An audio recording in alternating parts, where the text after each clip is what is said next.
राधे राधे। जय श्री कृष्णा। आज हम फाल्गुन माह के शुक्ल पक्ष की एकादशी की कथा सुनेंगे। आमल की एकादशी के दिन आंवले के पेड़ की पूजा की जाती है।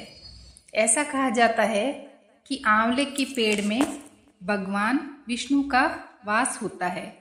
भगवान श्री कृष्ण ने गीता में कहा है, मैं वृक्षों में पीपल के समान हूँ तथा तिथियों में एकादशी के समान हूँ, जो मनुष्य के लिए कल्याणकारी है। यह आमल की एकादशी सभी पापों का नाश कर व्यक्ति को मोक्ष की प्राप्ति कराने वाली है। इस एकादशी की महिमा को जानते हुए धर्मराज युधिष्ठिर बोले, हे जनार्दन, आपने फागुन के कृष्ण पक्ष की विजया एकादशी का सुंदर वर्णन करते हुए सुनाया। अब आप फागुन मास के शुक्ल पक्ष की एकादशी का क्या नाम है, इसकी क्या विधि है, कृपा करके मुझे बताएं। तब भगवान श्री कृष्ण बोले, हे राजन, फागुन मास के शुक्ल पक्ष की एकादशी का नाम आमल की एकादशी है। इस व्रत के करने से समस्त पापों का नाश हो जाता है तथा इसके प्रभाव से 1000 गाय के दान देने का फल मिलता है।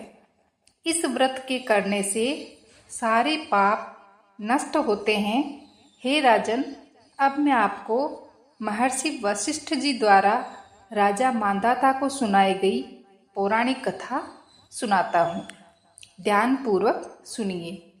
राजा मांधाता बोले, हे वशिष्ठ जी, यदि आप मुझ पर कृपा करें तो किसी ऐसे व्रत की कथा कहिए जिससे मेरा कल्याण हो। महर्षि वशिष्ठ बोले, हे राजन, सब व्रतों से उत्तम और अंत में मोक्ष देने वाली आमल की एक एकादशी के व्रत का मैं वर्णन करता हूँ।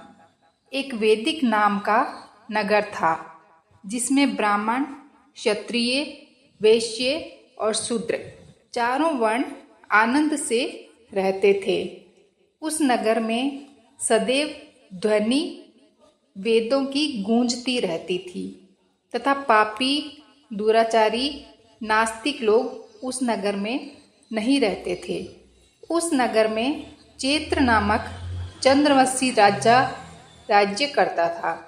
वह अत्यंत विद्वान तथा धार्मिक था। उस नगर में कोई भी व्यक्ति दरिद्र व कंजूस नहीं था। सभी नगरवासी विष्णु भक्त थे तथा एकादशी का व्रत किया करते थे।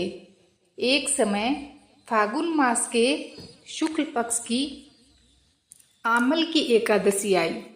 उस दिन उस नगर के राजा ने, प्रजा ने तथा बालक और वृद्धों ने सबने मिलकर हर्षपूर्वक व्रत किया।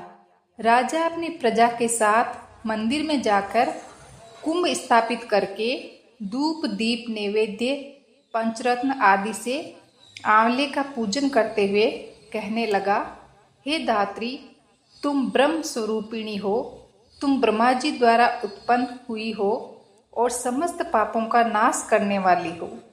तुम्हें नमस्कार है। अब तुम मेरा अर्घ्य स्वीकार करो। तुम श्री रामचंद्र जी द्वारा सम्मानित हो। मैं अपनी प्रार्थना करता हूँ, अतः आप मेरे समस्त पापों का नाश करो। उस मंदिर में सबने रात्रि में जागरण किया। रात के समय वहाँ एक बहेलिया आया जो अत्यंत पापी और दुराचारी था। वह अपने परिवार का पालन जीव हत्या करके किया करता था। भूख और प्यास से अत्यंत व्याकुल वह बहेलिया उस जागरण को देखने के लिए मंदिर के एक कोने में बैठ गया और विष्णु भगवान तथा एकादशी महात्म्य की कथा सुनने लगा। इस प्रकार अन्य मनुष्यों की भांति उसने भी सारी रात जागरण करके बिता दी। सुबह होते ही सब लोग अपने अपने घर चले गए तो बहेलिया भी अपने घर आ गया। घर आकर उसने भोजन किया। कुछ समय बीतने के बाद उस बहेलिये की मृत्यु हो गई, मगर आमल की एकादशी के व्रत तथा जागरण से उसने राजा विद्युत के घर जन्म लिया और उसका नाम वसुलत रखा गया। बड़ा होने पर जब वह वसुलत राजा बना तो उसकी एक बहुत विशाल सेना थी जो धन धान्य से परिपूर्ण थी। वह 10,000 गांवों का पालन करने लगा। उसका तेज सूर्य के समान था, उसमें चंद्रमा के समान कांति थी। भगवान विष्णु के समान उसमें वीरता थी और पृथ्वी के समान वह क्षमा करने वाला था। वह अत्यंत धार्मिक, सात्विक, कर्मवीर और विष्णु भक्त था। वह अपनी प्रजा को दान आदि कर सम्मान भाव से पालन किया करता था। एक दिन राजा शिकार खेलने के लिए गया। देव योग से वह मार्ग का रास्ता भटक गया और दिशा ज्ञान न होने के कारण उस वन में एक वृक्ष के नीचे सो गया।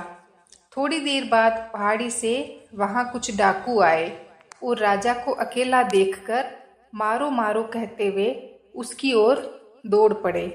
वह कहने लगे कि दुष्ट राजा ने हमारे माता पिता, पुत्र पौत्र आदि अनेक संबंधियों को मारा है तथा देश से निकाल दिया है, अतः इसको अवश्य मार देना चाहिए।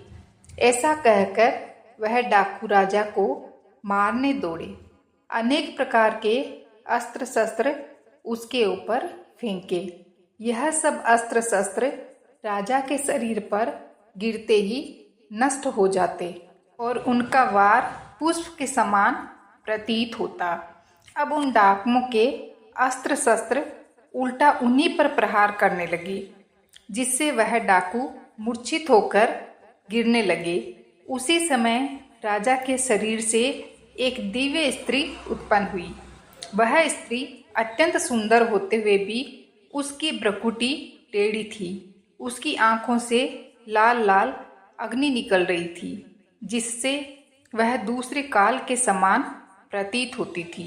वह स्त्री डाकुओं को मारने दौड़ी और थोड़ी ही देर में सभी डाकुओं को मार दिया। जब राजा की नींद खुली तो डाकुओं को मरा देखकर वह सोचने लगा कि इन्हें किसने मारा, इस वन में मेरा हितैषी कौन है। वह ऐसा विचार कर ही रहा था कि तभी एक आकाशवाणी हुई, हे राजन, इस संसार में विष्णु भगवान के अतिरिक्त कौन तेरी सहायता कर सकता है। इस आकाशवाणी को सुनकर राजा अपने राज्य में आ गया और सुखपूर्वक राज्य करने लगा। महर्षि वशिष्ठ आगे कहते हैं, हे राजन, यह आमल की एकादशी के व्रत का प्रभाव था। जो मनुष्य इस आमल की एकादशी का व्रत करते हैं वह प्रत्येक कार्य में सफल होते हैं और अंत में विष्णु लोक को गमन करते हैं। बोलो जय श्री हरि विष्णु की जय। आमल की एकादशी की कथा सुनने के लिए आप सभी का बहुत बहुत धन्यवाद। कहानी अच्छी लगी हो, आपको पसंद आई हो तो प्लीज़ चैनल को लाइक करें, शेयर करें, सब्सक्राइब करें। धन्यवाद।